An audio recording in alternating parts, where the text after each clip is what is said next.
Bueno. Ahora. Bien. Patrimonio neto. Descripción del rubro, arrancamos con la definición de lo que es patrimonio neto. Representa el derecho de los propietarios sobre el conjunto de los activos netos, ¿sí?, de la sociedad. Y se compone de los fondos invertidos por los propietarios, ¿sí?, y las utilidades retenidas y reinvertidas. ¿Qué quiere decir esta segunda parte? Si ustedes piensan en el estado de evolución de patrimonio neto, tenemos los aportes de los propietarios y las utilidades o resultados no asignados y los resultados reservados, es decir, reservados, retenidos o reinvertidos, ¿sí? Reinvertidos, por ejemplo, en el caso de que hubiera tenido distribución de dividendos en acciones o capitalización de resultados. Bueno, cuando decimos neto nos estamos refiriendo, ¿no es cierto?, a la diferencia entre activo y pasivo, fondos capital y utilidades resultados. Eso es lo que representa el patrimonio neto, que ya supongo que ustedes recontra saben, así que bueno, voy a ir rapidito. ¿Cuáles son las cuentas que representan capital? Que vamos a tener que auditar: el capital social, el ajuste de capital, las primas de emisión, si hubiera ajuste de prima de emisión, y aportes irrevocables. De las que representan resultados acumulados también se llama resultados no asignados, si depende del plan de cuenta, reserva legal, reservas facultativas, la reserva por revalúo técnico de bienes de uso, y también podemos tener, en algunos casos, esta cuenta área, ¿sí?, que va a ir ajustando los saldos al inicio. Bien, como partida, capital social. ¿Qué vamos a observar de esta cuenta capital social? Primero, ¿qué tipo de acciones? O sea, depende del tipo de empresa, vamos a ver si son acciones, ¿sí?, o participaciones. Si estas acciones son con o sin cotización, es decir, las acciones de la empresa que estamos auditando. Si estas acciones son ordinarias o preferidas. También vamos a tener que atender con respecto al capital los directorios, todo lo que sea el directorio, funcionarios, empleados y todos los que sean propietarios, es decir, todos los accionistas o socios, dependiendo del tipo social de la empresa.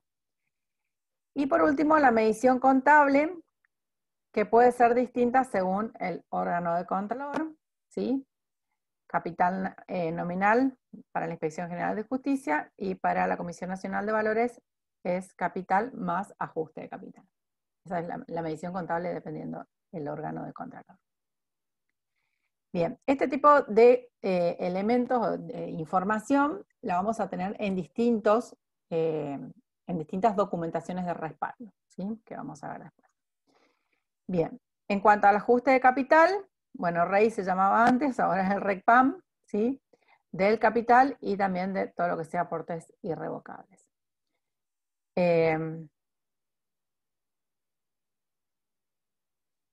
Bueno, voy a avanzar todo, así leo después.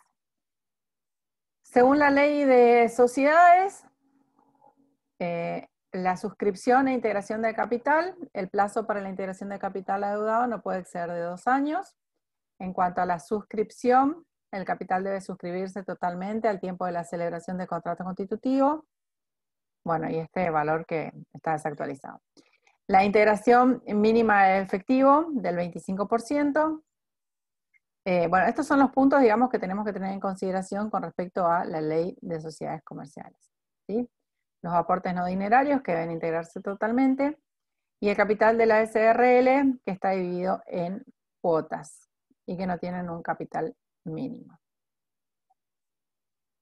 Bueno, en cuanto a las primas de emisión, ¿qué son? Bueno, yo creo que esto ya lo paso así medio rápido, porque yo creo que ya a esta altura lo saben bien, que son las primas de emisión, ¿sí?, que es la diferencia entre el valor de las nuevas suscripciones de acciones con respecto a su valor nominal. Se puede exponer, dice, se expone a su valor expresado, así que son cuentas que se reexpresan, pero se puede exponer a valor nominal, y en otra cuenta el ajuste de prima de emisión, o se expone directamente prima de emisión a su valor reexpresado o ajustado al cierre.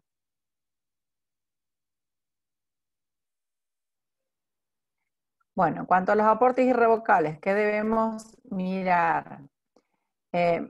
Los anticipos, ¿qué son los aportes irrevocables? Son anticipos para futuras suscripciones de acciones.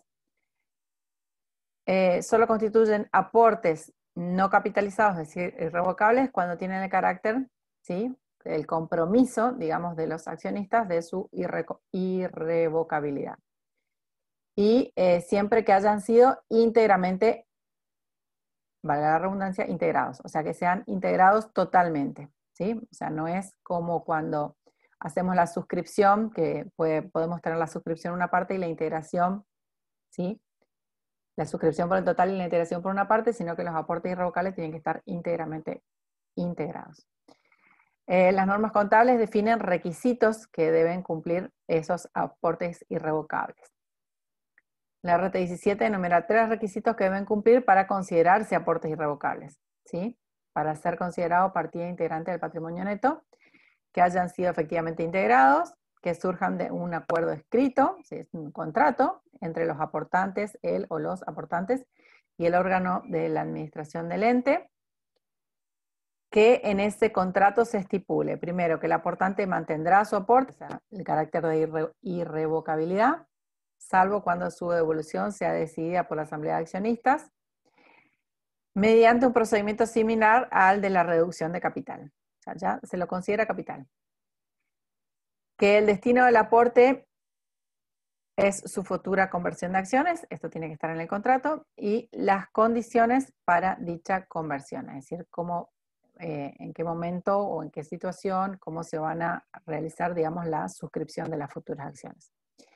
Y que hayan sido aprobados por la asamblea de accionistas o órgano equivalente en el ente. Si no cumplen estas 3 condiciones, no se considera partida integrante del patrimonio neto. ¿Y qué va a hacer? Si no es del patrimonio neto, ¿qué va a hacer ese aporte? Un pasivo. Un pasivo. Bien, en cuanto a la reserva legal, bueno, esto ya lo vimos en contabilidad 4, ¿sí? Sabemos que la reserva legal es el 5% de las ganancias realizadas y líquidas del estado de resultado del ejercicio inmediato anterior, y el límite máximo es el 20% del capital. Cuando esta reserva queda disminuida por cualquier razón, no pueden distribuirse ganancias hasta el reintegro, digamos, de esta reserva. En cuanto a otras reservas, en cualquier tipo de sociedad se puede constituir otro tipo de reservas, aparte de las legales, siempre que las mismas sean razonables y respondan a una prudente administración. Y nosotros como auditores tenemos que verificar de que toda otra reserva sea o estatutaria, esté en el estatuto, o bien decidida por la Asamblea de Accionistas.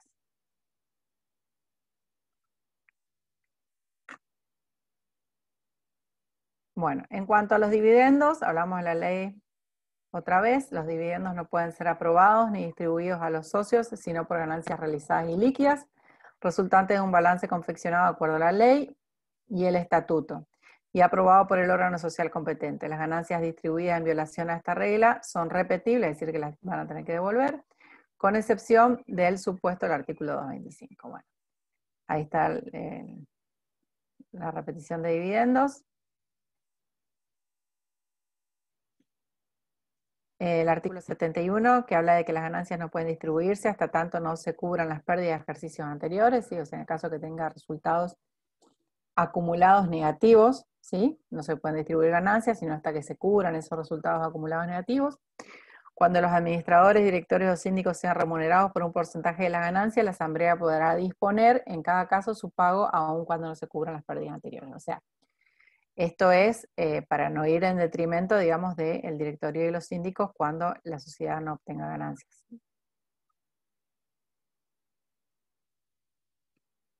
La remuneración del directorio, que limita el monto máximo a las retribuciones por todo concepto que puedan percibir los miembros del directorio y el Consejo de Vigilancia, incluidos sueldos y otras remuneraciones por el desempeño de sus funciones técnico-administrativas de carácter remanente, el 25% de las ganancias. Ese es el límite que incluso después ustedes también seguramente lo habrán visto en ganancias.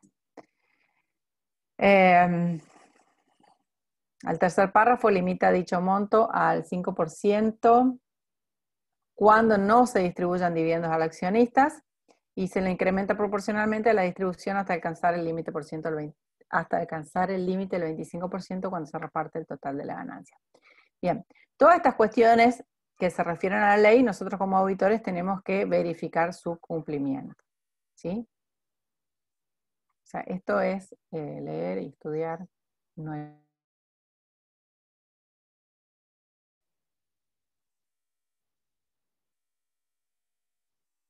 Bueno, con respecto a las reservas por revalúo técnico, ya vimos algo en la parte de bienes de uso. ¿Qué situación las origina? La estimación de vida útil contable de un bien que estuvo alejada de la realidad técnico-económica del mismo. ¿Qué ajustamos? Ajustamos las amortizaciones y ajustamos también, ahí, esperen que me fui.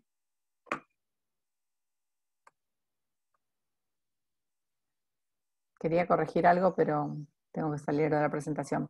Corrijan ustedes nomás, después yo les corrijo para que les quede. Ajustamos las amortizaciones, ¿sí? Por la diferencia de la vida útil del bien revaluado, y también ajustamos el valor, la diferencia de valor del bien. O sea, acá quedó como que solamente se ajustan las amortizaciones. Se ajustan las amortizaciones y se ajusta la diferencia de valor también. ¿Dónde se ubica esta reserva por revalúo técnico? En el patrimonio como una reserva. ¿Qué tipo de transacciones encontramos en el patrimonio neto? Bueno, en el patrimonio neto ustedes van a ver que hay un bajo número de transacciones, pero que todas estas transacciones son relevantes, ¿sí? Dice por importe relevante, a veces no es tan relevante el importe como la transacción en sí misma, ¿sí? Son transacciones relevantes en cuanto a que son siempre decisiones de asamblea o resultado de un estado contable, ¿sí? Del balance. ¿Sí? ¿Por qué decimos entonces que son relevantes? Porque siempre son decisiones tomadas por los accionistas, los directores o el resultado del ejercicio. Es decir, todas las transacciones que encontramos en el patrimonio neto o son decisiones tomadas por accionistas, si son decisiones tomadas por accionistas, las encontramos en... ¿Dónde encontramos las decisiones tomadas por accionistas? En las actas de asamblea directoria. En las actas de asamblea. Si son tomadas por el directorio, en las actas de directorio. Y la otra transacción que encontramos en el patrimonio neto, que es el resultado del ejercicio, lo vamos a encontrar en el estado de resultado. Es decir, que tenemos un bajo número de transacciones, pero todas estas transacciones tenemos que verificar de que hayan sido tomadas, ¿sí? Estas decisiones, y que estén reflejadas en actas correspondientes. En actas correspondientes y en su caso en las modificaciones al estatuto, cuando sean ese tipo de transacciones. Bueno, sabemos que las variaciones de patrimonio pueden ser cualitativas o cuantitativas, ya también lo sabemos. Las cualitativas son reclasificaciones entre las distintas partidas del patrimonio neto, y las cuantitativas o modificativas van a aumentar o disminuir el patrimonio neto. Entonces, a ver, vamos a jugar un poquito acá. Emisión de acciones. ¿Qué es? ¿Cualitativa o cuantitativa? Cualitativa. Cuantitativa. Emisión Cualitativa. de... Cualitativa, para mí. Cualitativa. Oye, Va a me dicen cuál y otros dicen cuántica. Va a depender ¿De qué? porque y de cómo es la emisión de acciones. Si la emisión es por distribución de resultados no asignados, va a ser una cualitativa porque no va a modificar Eso es no va a aumentar ni disminuir el patrimonio neto. Claro, Eso va a es distribuir y van a emitir las acciones. Claro, distribución de dividendos en acciones sería la operación total, ¿sí? Esa distribución conlleva una emisión, pero si decimos solamente emisión... Entonces, ahí sí es solo emisión. Cualitativa. Cualitativa, ¿sí? No. No, está mal, es cuantitativa. Cuantitativa, ahí está. Ahí marca. Esta primera está mal. Pasa que yo para modificarlo tengo que salir de acá. Bueno, la primera está mal, ahora lo corregimos. Aportes irrevocables, cuantitativa. Capitalización de aportes irrevocables, Capitalización de aportes irrevocables. Cualitativa. Cualitativa. ¿Por qué? Porque va a salir de aportes irrevocables y va a entrar a capital. ¿Aumento o disminución de capital nominal? Cuantitativa. Cuantitativa. Constitución de reservas legales y facultativas. Cualitativa. Cuantitativa. Cuantitativas. Cualitativa, constitución de reservas legales, porque sale de resultado no asignado y entra a reserva, no modifica el patrimonio. Cualitativa. ¿Sí? O permutativas también, a veces ustedes por ahí se confunden porque acá le llaman permutativas. Cualitativas o permutativas. Constitución de reserva por revalúo técnico. Cuantitativas. Cuantitativa. ¿Por qué? Cuantitativa. Porque es una reserva que no sale de resultado. ¿Sí? Fíjense que todas las otras reservas salen de resultado no asignado, entonces es cualitativa. Pero la revalúo técnico no sale de resultado no asignado, aparece en el patrimonio neto directamente como reserva. Por eso es cuantitativa o modificativa. La desafectación de reserva por revalúo técnico. También es Cuantitativa. Cuantitativa. Generación de resultados, o sea, el resultado del ejercicio. Cuantitativa. Cuantitativa. Cuantitativa. Distribución de resultados en efectivo. Cuantitativa. Cuantitativa. Distribución de resultados en acciones. Cualitativa. Cualitativa. Cualitativa. Y absorción de pérdidas por absorción de capital. Cualitativas. Cualitativa. Cualitativa.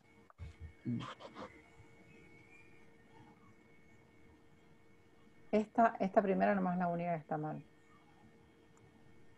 Bueno, después la modifico. Áreas de riesgo. ¿Cuáles son las áreas de riesgo que vamos a encontrar en la auditoría del patrimonio neto? Que se hayan omitido registrar aportes irrevocables, y es decir, que esté el contrato, que dijimos que está, que esté la decisión en actas, pero que no se haya contabilizado el aporte irrevocable. ¿Sí? Esta situación puede pasar. ¿Por qué? Muchas veces esos aportes irrevocables se hacen, o sea, los hacen los accionistas cuando la empresa está con necesidad de liquidez. ¿Sí? Entonces, se reúnen, se ponen de acuerdo, confeccionan el acta, el contrato, pero puede llegar a pasar de que esto no llegue al sector contable y por lo tanto exista una omisión. Otra, restricciones a la distribución de dividendos. Esta restricción a la distribución de dividendos puede estar fundamentada o expresada en los estatutos y quizás después no se cumpla. Entonces, bueno, nosotros para eso tenemos que revisar siempre todos los documentos formales de la sociedad. Omisión de registración de distribución de dividendos, ¿sí? Es decir, se toma la decisión en la asamblea, se decide la distribución de dividendos, pero muchas veces el riesgo está en que no se contabiliza sino hasta que los dividendos son pagados, ¿sí? Es decir, ustedes saben que hay un momento donde la asamblea decide la distribución de dividendos y hay otro momento en donde los efectiviza. Entonces puede llegar a suceder de que exista una omisión en la decisión de la asamblea de distribuir dividendos y quizás como estos no están pagados, no esté contabilizado el correspondiente movimiento y la determinación del pasivo, ¿sí? Con los accionistas con la cuenta de dividendos a pagar. ¿Esto por qué les digo son áreas de riesgo? Porque todas estas situaciones que suceden en la asamblea muchas veces no llegan al sector contable sino hasta la fecha de cierre o incluso hasta la auditoría, ¿sí? Porque al sector contable normalmente llegan las operaciones mensuales, ¿sí? Todas las facturas, todos los recibos, los remitos, demás, toda la documentación de respaldo mensual y no digo en todos los casos, en todas las empresas, pero es bastante normal, digamos, de que estas decisiones de la asamblea muchas veces no llegan a tiempo al área contable y por lo tanto tenemos estos riesgos. ¿Sí? Luego, bueno, también hablamos de la restricción a la distribución de dividendos, está repetido.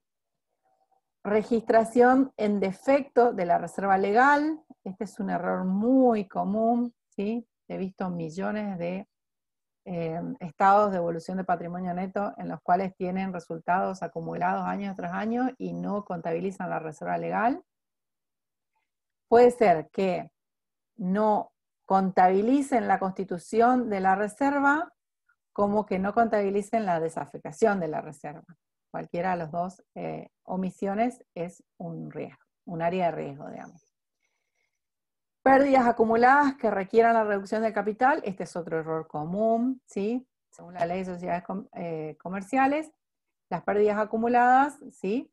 Requieren en algún punto la reducción del capital. Y cuando las empresas vienen acumulando resultados negativos y no disminuyen el capital. Los aportes irrevocables que no cumplen con esos requisitos que hablábamos recién, eso es otra área de riesgo. Exposición incorrecta de la información comparativa, esta es otra área de riesgo bastante común, es decir, ustedes saben que el estado de evolución de patrimonio neto se expresa de manera comparativa, ¿sí? En la última columna. Bueno, esa exposición incorrecta suele quedar, digamos, a veces más formulada la del ejercicio anterior o incorrectamente expuesta.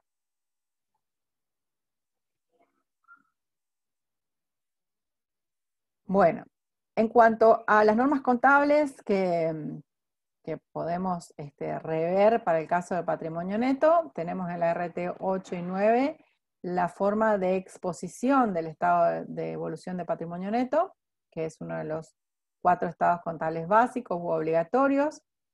El tipo de estado del estado de evolución de patrimonio neto es un estado evolutivo, donde vamos a tener saldos iniciales, podemos tener modificaciones a los saldos iniciales, y luego tenemos las transacciones del ejercicio y el saldo al cierre, ¿sí? Ese es el tipo de estado, un estado evolutivo. Debe expresarse en moneda homogénea, ¿sí? A fecha de cierre, esto es ajustado, ¿sí? A valores constantes a fecha de cierre. Puede efectuarse el redondeo de cifras no significativas. Indicará en la moneda en la que está expresado, si bien es obligatorio que esté expresado en moneda nacional, y tiene que decirlo, ¿sí? Siempre va a estar expresado en moneda nacional. Bien, en cuanto a la exposición, la RT 8 y 9 habla de que se exponen ejercicios completos, ¿sí? En el caso de ser estados de periodos intermedios, se va a exponer lo correspondiente al periodo equivalente al ejercicio procedente, ¿sí? Esto es en cuanto a la información comparativa, ¿sí? Si hacemos un ejercicio completo, vamos a hacer la última columna del estado comparativo con un ejercicio completo. Si es un periodo intermedio, entonces la última columna tiene que corresponder al periodo equivalente del ejercicio precedente, ¿sí? O sea, así es. Por ejemplo, el primer trimestre del 2020, la información comparativa tiene que corresponder al primer trimestre del 2019.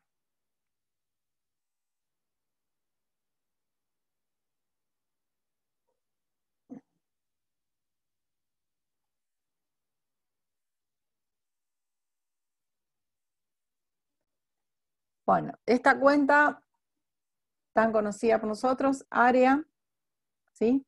¿A qué corresponde área?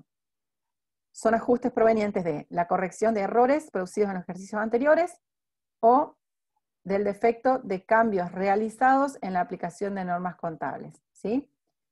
Se debe además describir el método anterior y el nuevo y la justificación del cambio en notas de los estados contables, ¿sí? O sea, ¿qué representa ajuste de resultados de ejercicios anteriores? El ajuste o la corrección de errores, la palabra que no nos gusta a nosotros, errores producidos en un ejercicio anterior, o bien no por un error, sino por un cambio de criterio, ¿sí? Cuando se realiza un cambio de criterio, por ejemplo, un cambio de criterio en la amortización de los bienes de uso, ¿sí? Si hacemos el cálculo en el cambio de criterio, la diferencia me puede generar un área. Entonces, no es un error, sino que es un cambio de criterio. Y además, tenemos que explicar ese cambio de criterio, el nuevo, el anterior, y la justificación del cambio en notas a los estados contables.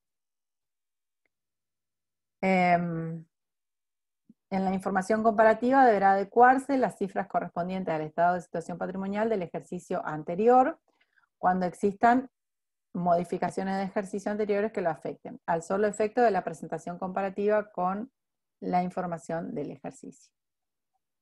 Perdón. Donde se exponen, bueno, deben exponerse corrigiendo al saldo inicial de resultados no asignados. Corrigiendo al saldo inicial quiere decir en la segunda línea, o sea, tenemos primera línea saldo inicial, segunda línea área, columna resultados no asignados, y además, dice acá puede hacerse, pero en realidad debe hacerse una nota y referenciar a ella en el estado de evolución del patrimonio neto.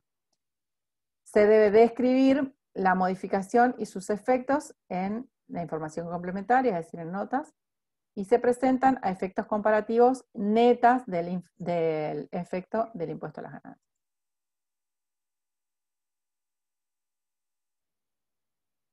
Bueno, esto no lo voy a decir, pero lo vamos a tomar. Bueno, excepciones. No se computará área cuando cambian las estimaciones contables como consecuencia de la obtención de nuevos elementos de juicio que no estaban disponibles al momento de la emisión de los estados contables correspondientes a periodos anteriores, cuando cambian las condiciones preexistentes o ocurran situaciones que son claramente diferentes a lo acaecido anteriormente. En ese caso, solamente se va a ajustar el comparativo.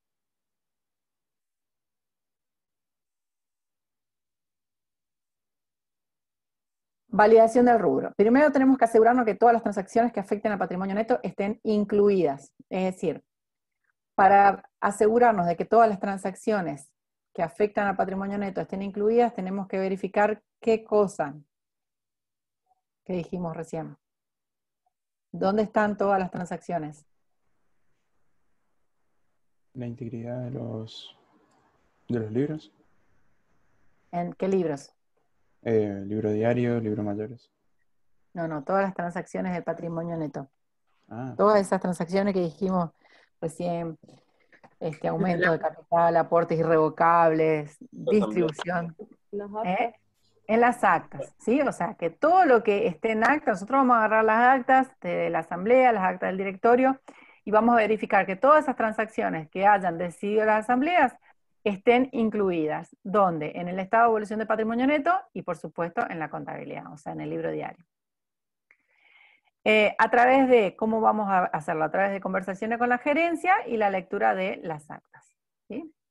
¿Por qué la conversación con la gerencia? Muchas veces sabemos, es sabido, de que las decisiones, sobre todo en empresas familiares, toman decisiones, por ejemplo, de aportes irrevocables y no hacen ningún documento de respaldo, ni siquiera un acta. ¿Por qué? Porque es una decisión que se tomó así rápido, pues se necesitaba fondo. O sí, el acta está, pero está el acta móvil y faltó traspasarla o transcribirla, ¿sí? Entonces, muchas veces la conversación con la gerencia nos va a dar el pie o el puntapié inicial para ver de que también no existan omisiones en las actas, porque nosotros por ahí nos confiamos que todo tiene que estar en actas, pero a veces las actas también tienen su demora y pueden no estar confeccionadas a la fecha de cierre. Sobre todo, le vuelvo a decir, en empresas familiares. Bien, esto es para el objetivo de integridad. Luego vamos a hacer todo lo que es la comprobación matemática de los saldos para el objetivo de exactitud. Examinar las evidencias del ingreso correspondiente a la suscripción e integración de capital y aportes irrevocables, ¿sí? ¿Qué evidencias podemos llegar a tener de ingreso de suscripción e integración de capital y aportes irrevocables?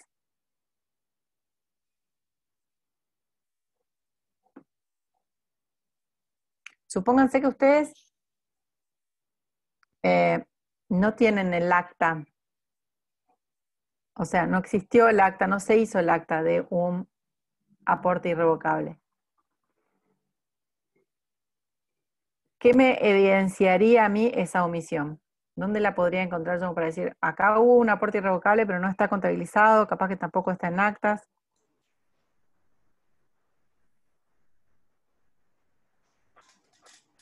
Puede ¿Dónde voy a ser, encontrar?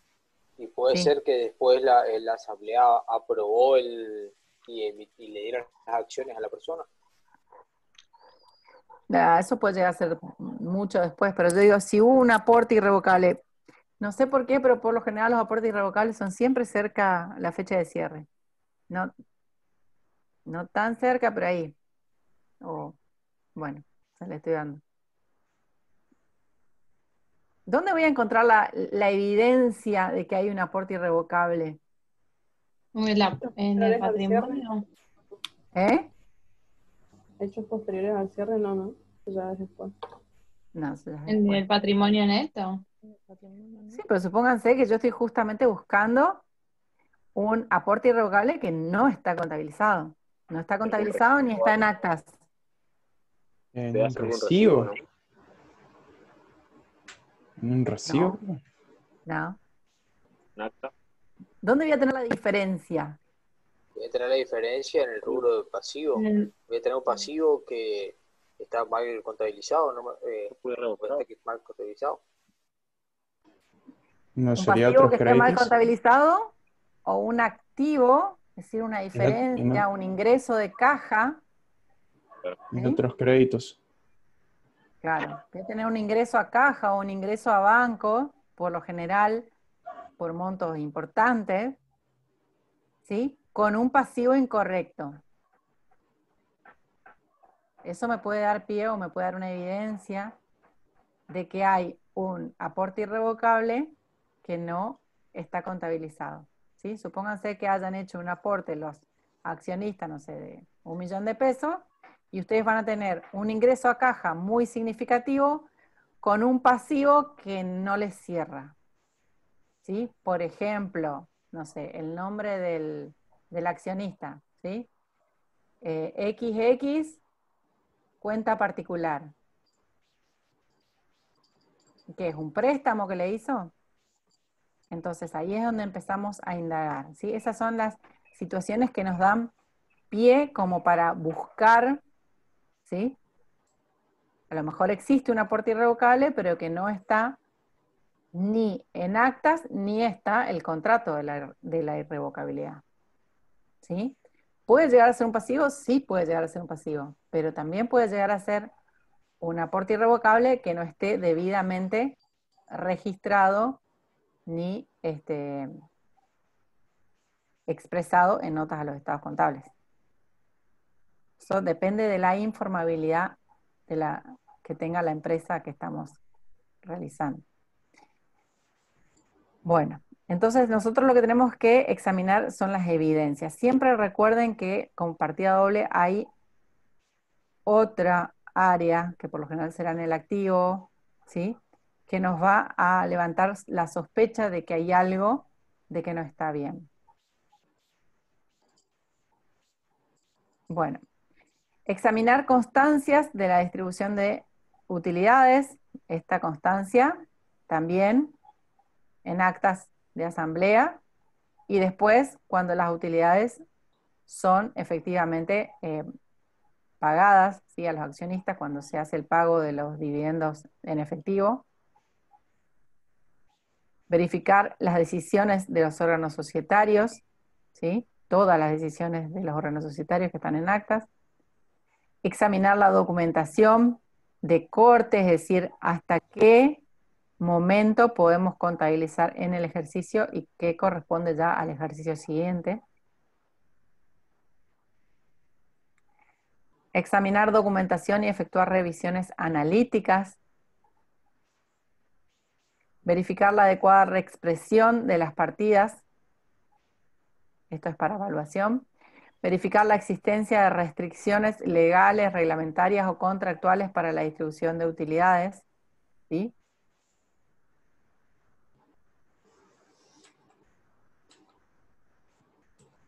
Bueno, ¿qué libros societarios vamos a tener en cuenta para la auditoría de patrimonio neto? Todos. Están descritos, pero son todos, ¿sí? Acta de asamblea, acta de directorio, registro de asistencia a asamblea, registro de accionistas, diario, inventario, balance. Acá me falta el estatuto, ¿sí? O sea, para la auditoría del patrimonio neto, en definitiva, tenemos que ver todos los libros societarios. ¿Qué normas tenemos que tener en cuenta para la auditoría del patrimonio neto? Bueno, Código de Comercio, Ley de Sociedades Comerciales dentro de él, las normas de la Inspección General de Justicia, las normas de la Comisión Nacional de Valores y las normas de la Superintendencia de Seguro de la Nación, siempre y cuando correspondan a empresas que son controladas por estos entes.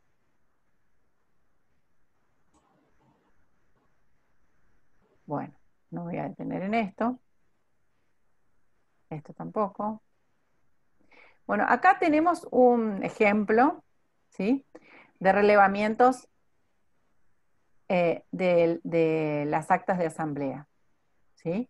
Es un ejemplo, o sea, decimos, bueno, tomamos el acta de asamblea y vamos a contabilizar, ¿sí?, o registrar en una especie de ¿cómo decir?, de planilla, ¿sí?, la fecha de la asamblea, qué es lo que aprobó la asamblea, ¿sí?, el número de folio del acta, si está firmada o no está firmada, las observaciones que nos resulten necesarias, ¿sí? También, bueno, con respecto a las actas de directorio.